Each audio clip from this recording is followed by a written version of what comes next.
Hello, welcome. This is the Daily Dharma. My name is Deana with Impressive Warrior. Thank you so much for joining. Today we've laid out most of the cards in advance, and we've got a nice little story developing here. So it starts with sacred contract, covenant. And if you see at the top it says contract, and then the letters are smudged a bit there, but the contents of the contract are blank. So following that, which is a number 7, and I will say, by the way, there are 4 7s in the number cards out so far, and 3 9s when you reduce.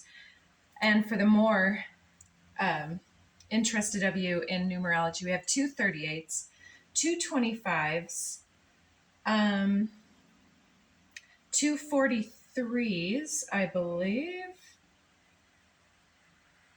No, maybe just one. So anyways, we've got a lot of repeating numbers as we have had. So, okay, sacred contract starting out, and then there's a labyrinth below that, and I don't know if you'll be able to tell, but right here at the point where the quill reaches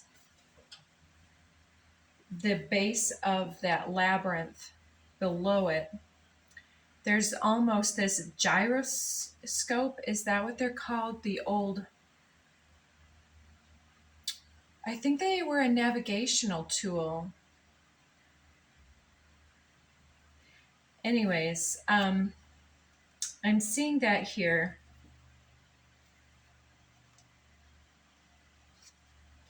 As something that, okay, let's get up the cards in the first row and I'll tell you all together here. Garden of Venus next, Rest and Renewal 25. And I will show you right at the top where that heart is hanging in the bow there. At the top, right under that number, you may be able to make out there's a shell, a little spiral shell there at the top. And then we have number 63, Winter's Dream. And there I'm seeing the shell in this being with Winter's Dream gestation period. There's a lot of ice in that one too. Then we have the Mystical Shaman, number 38. And I'm seeing a few things repeated in this one. This lower bird energy here emerging. It's one of the images that came out in that one. And then we have the completion card finishing out that row, number 9. So on this top row, I'm seeing that there's this contract that is incoming for yourself, and it's something you may have been feeling your way into, or you may have felt this coming in a certain way. You might feel like you've been preparing for this for a long time or your whole life or something here. Might feel that it's a bit of your destiny or the fate is coming in with this, because then the 7 is followed by 25, which is another 7. And 7s to me are spiritual intervention on our behalf. And then with this Garden of Venus, I'm seeing that there's a part of ourselves that may have, or some other person in this reading, if you identify with one of the other characters that's about to come in, I'm seeing somebody here as having been outside of this garden gate in the darkness. And if you're in a place where it snows, you'll know that if a place doesn't get a lot of sunshine, then the ice takes a longer time to melt there in the shade and shadows. The same type of thing when the morning dew is on the grass. If it's in the shade the whole time, it takes quite a while for that water to evaporate, depending on how dry it gets that day. It might stay damp in that area all day long. Like in the heart of the forest, it's often more damp and you can smell it in the air. So I'm seeing that there's this shadowy area beyond the garden gates, outside of the garden gates, as if someone's the outsider, having been looked in and preparing for their entry to this place or situation or this soul contract with people before, and they've been up on this individual. I'm seeing this as the viewer, this gestation period here, and I'm seeing you as having been hanging in the balance here, almost like the Hanged Man card, your heart on a string, waiting for something to be resolved or something like that. So then with Winter's Dream gestation period, I'm sensing that this is the time that has passed between the original idea or the path that you took in order to get to this place. This labyrinth in the bottom is the course that you've been navigating so far, knowing that this garden of Venus is there, and there's this higher aspect of yourself here hanging in the balance, understanding that's the destiny and that that's what's in the center of the maze, center of the labyrinth, and that you're manifesting this through points of attraction, through healing processes, and by seeking some type of sanctuary here and rest and renewal in this garden, but feeling just outside of the center. So this healing process is like being right at the precipice of moving into this point of abundance and rest and rejuvenation here, but having all of this time that you've had to, and then I'm seeing that spiral of the labyrinth as the spiral in the shell here, having all this time and experiences that have been going on in the meantime, and having held yourself in the balance is feeling like this gestation, this pregnant moment or bit of years or even months or whatever, days, hours, where there's this pause and this filling up with something, experience or just other things that needed to be taken care of before this contract would come to completion. And after that Winter's Dream card, which is 63, we have the 38 Mystical Shaman here again. And so this one I'm seeing as it could be a real life elder or somebody that is wise counsel, or it may even be somebody who's in a position of some type of authority or influence over yourself. And with the completion coming next, this is tying into this soul contract here, this sacred contract coming in. It's as if there was this elder, or maybe even a boss or somebody else, a judge, a lawyer, somebody in a position of some type of either authority or spiritual influence, either a guide or somebody who's giving instructions.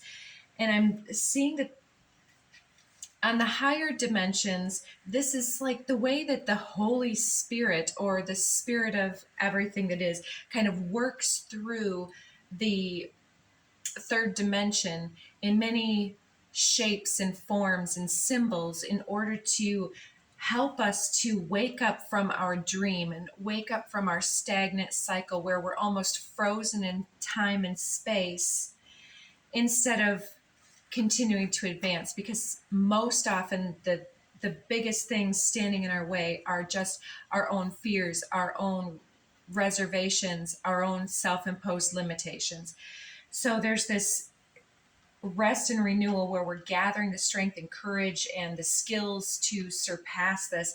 And it's as though this element of spirit is working through this elder or person of authority in some way, to then this individual's like, oh, well, it's your turn to go in and we're going to have you do this thing. We're going to have you write this contract.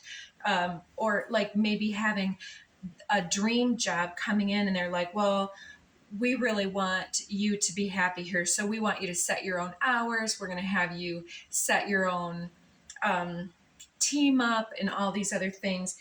It's sort of the same type of a thing here where for a moment you may feel a little like all of a sudden it just boom is put in your lap, like, okay, well, now you get to put all of your demands out on this paper, and it's sitting here blank and aging, and it's as though it's hard to put anything in black and white because things are so changeable and um,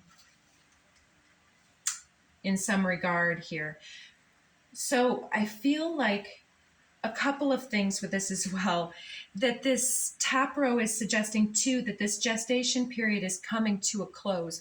That is the preparation time that got you to the point where this opportunity is being delivered by this individual here, that is now going to be like, okay, well, you're needed in the garden. If you can head in there and write that contract, right? And so now you're like, oh, well, I've been outside of this garden.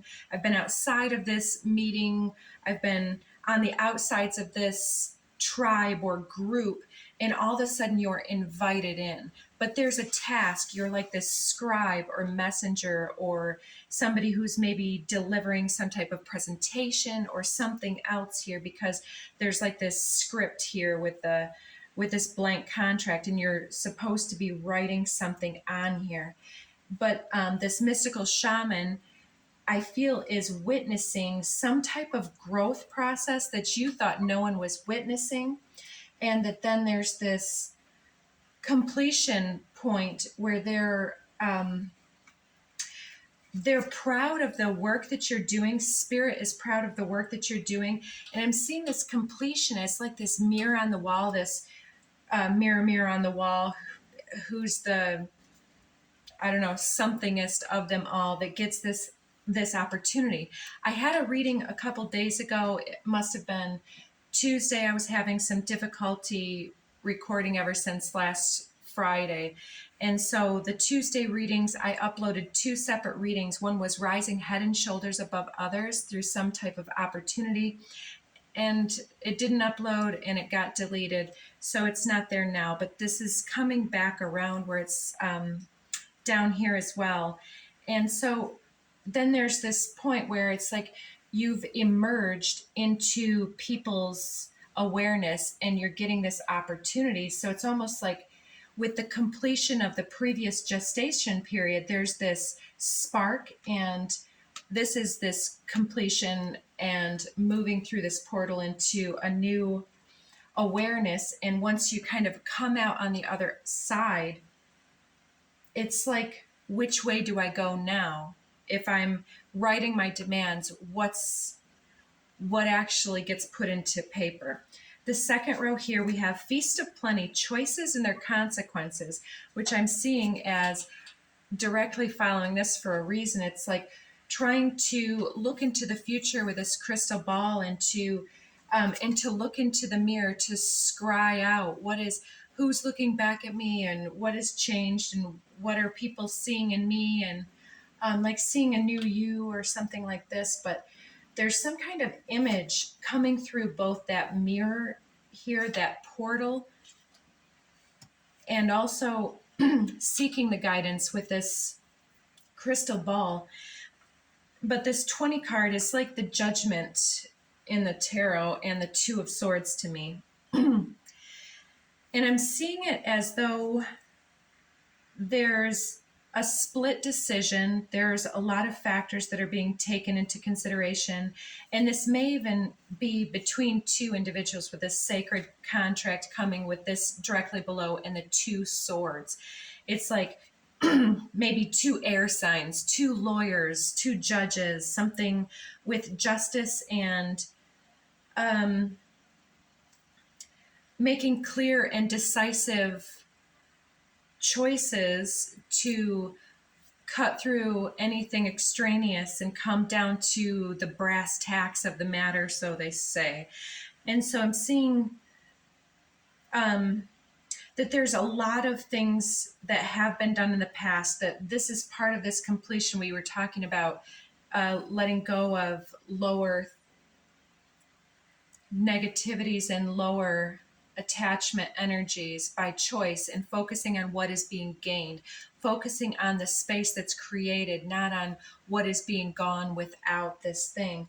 And so this completion card, I feel, is then the other side of that gates of heaven card that was that threshold. So as we're emerging here, we're being taken from our perch there and put out into the sunlight to defrost in this moment. So moving on, under Garden of Venus, Rest and Renewal, we have the many masks, the authentic self, and then below that, I'm going to do this column together, the seer, number 45, which is a 9. So I'm seeing this, the seer, as the one who is witnessing your overhead perspective. We had that through the dreaming mind that came through yesterday's reading as well. Somebody who's like that omnipotent observer who sees all, knows all, feels what everybody else would feel. It puts you in this position of being a great negotiator or mediator or facilitator of something to deliver a message in some type of a way. So you're being approached because of some type of a skill set that's been witnessed but's been dormant within you. And so this person down here, this seer card, seems to be, this and the many masks is talking to me about this mystical shaman card and how other individuals, whether we understand it and witness it or not, but I would suggest we are, because I'm seeing this as the overview perspective, but maybe we've been discounting the way that we show up, but seeing everything else. But in our observation of others, others are also observing ourselves. And this seer has witnessed something within yourself, has witnessed this completion here, and how now you're setting your own you're really writing something down here. There's some kind of something there. So I'm seeing this seer as the one who might even pluck you from this hanged man energy and set you in the sunshine, so to speak, to thaw you out.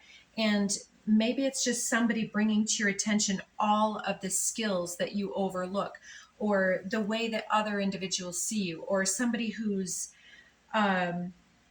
let's say, falling in love, then in the eyes of the beloved, seeing the self, basking in the glow of another's appreciation, helping us to thaw out and to witness ourselves in a new way. So the seer, I feel, has witnessed you in this sanctuary, resting and renewing after some type of overwhelming sadness, grief, loss, or stagnant cycle over here.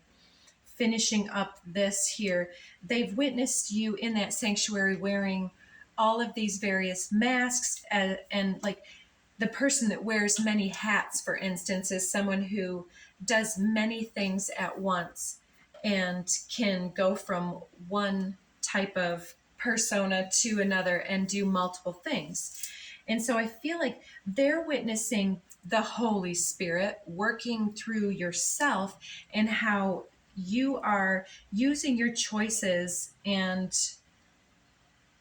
the consequences that come to you to navigate your path. And they're witnessing this as a very divine and inspiring navigation here through this labyrinth. And they are perhaps the one, I see them shedding light on you, literally getting you somehow into some type of spotlight here. But it's through this mystical shaman, perhaps, as this, I don't know if it's somebody more of an ancestor or a real elder in the real world. But it seems like they're the one that's kind of like this puppet master type of person, like had dropped that idea into somebody's head, and this seer didn't even, they may not even be associated here. Well, you'll know your story best. So then they're seeing you with all these masks, but I'm sensing that you yourself are being called to a point where you may have had this profound experience, this life changing experience with spirit itself, where it seems like something like a near-death experience, or that profound epiphany moment during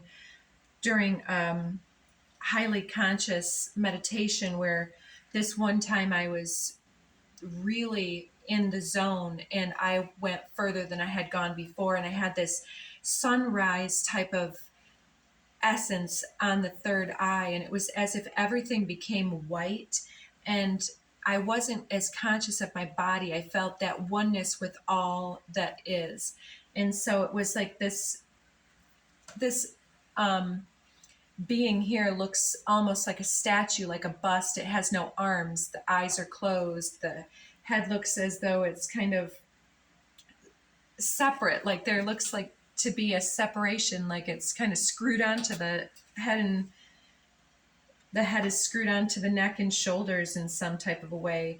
It's kind of talking about having that moment where having some type of breakthrough moment where you're seeing through timelines, seeing through your soul's authenticity here, and witnessing how you use your emotions, how you use your skills, and also what I was thinking here when I was looking at this is how, despite the many judgments that we make about others, and despite the justifications that we make about our choices, and oh, well, I did that because this person left me no choice, or well, that consequence isn't on me because I couldn't do 1, 2, 3 things because of these outer things. And here it seems in this meditative moment that there's this acknowledgement that no matter how many beings are swirling around us at any given time, that the many masks that we're shadow boxing with in the mirror are aspects of ourselves, like that aspect of all of the people that were surrounding Dorothy in the Wizard of Oz that came through yesterday, or it wasn't yesterday's, it was Wednesday's reading. It took a whole day to upload, so it's uploaded from yesterday. So it's as though no matter how many aspects of others we would encounter, it's the resonance between our soul and their soul, and that's what we're aware of. Coming below the winter's dream gestation period, I'm seeing this overflow, overwhelm, and plenty as the thawing out process here, perhaps happening in the home, family, workplace, some type of institution, maybe even a church or group association meeting place. And it may come to pass that there's some type of extreme emotional flow or emotional healing going on here, crying tears, or just overwhelming response when you're invited into this garden, that the abundance is overwhelming, and that it came to you because of the choices and the consequences that you were able to flow with and maintaining that alignment. So you're in this place where everything is just overwhelming and abundant, and it's kind of, I want to say it's like knocking your socks off. And here we have the beauty way below that one. With beauty way, I see this as this snail is this gestation period as a chrysalis, and then we have the chrysalis breaking through, having been placed in the sunlight, perhaps by the seer card here, being placed in the sun, and then having everything. I have a weird message there on the screen. We're still recording. Thawing out. And then with this beauty way, it's the chrysalis that is being broken free of. And then this new ascension point, this dragonfly comes out of the chrysalis and is ascending and rising above. Again, that rising head and shoulders above the competition, or above the rest of the group, or something like that. Having something that puts you above something, some type of situation, transcending some situation through grace and compassion. And it makes you radiant, as the Tao keeps saying. So under mystical shaman, we have the beloved, and we have jaguar. Again, a couple things coming through here. With mystical shaman, this elder here is honoring you by placing things. It's the 7777 spiritual intervention with this mystical shaman somehow coming in through the many machinations of spirit, coming through many forms and people, honoring us and lifting us up and helping us to be uplifted, protected, peaceful, to help our healing and to help our passionate rebirth. I'm feeling this almost midwife process here, this rebirth process coming out of this chrysalis as delivering yourself or being delivered by spirit into this situation of plenty. And then this jaguar card is the last card, but then I have one more in the row here. The last in this column and on the last row here. 28 jaguar. I'm seeing this as a couple things. So having witnessed all the struggles that you've been through, I'm sensing that this seer that has put you in the sun, in the spotlight, and is witnessing your struggle, is over here protecting you. There's this gateway down here below, and this jaguar is perched on top of this jaguar. There's like I see almost a blue tombstone behind him and a golden ball in the front. And I feel like there is some kind of a profound ending that we see through this completion on the first row, that it seems to be more of your private situation with spirit that's being witnessed. And then this jaguar card finishing out that by they're holding you in high regard also. This seer or this other individual is holding you in high regard. You've inspired them and you help them to have faith and trust in love and compassion and beauty and in the Holy Spirit and in the mysteries and compassion of the universe. You're helping somebody to have their faith restored, maybe in humanity in some way, and they're feeling very fiercely protective over you.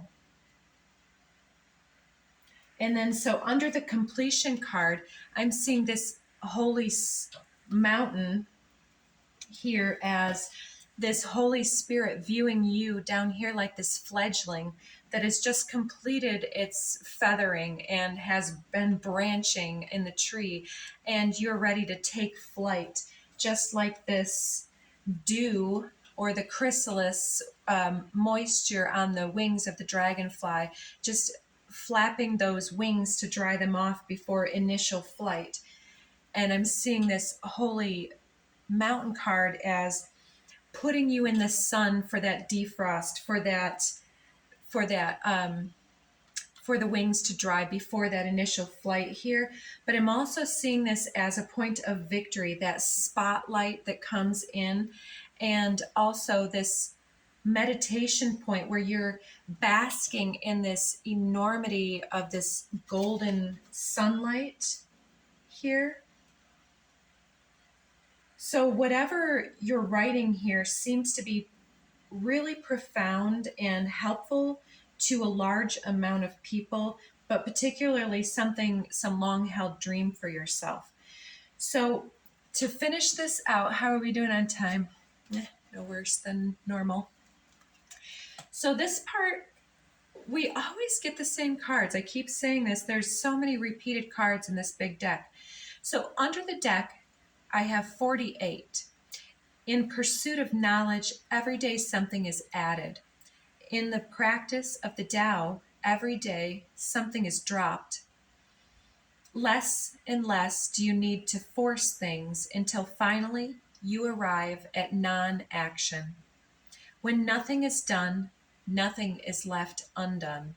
True mastery can be gained by letting things go their own way. It can't be gained by interfering. So, what I was seeing with that is this empty contract.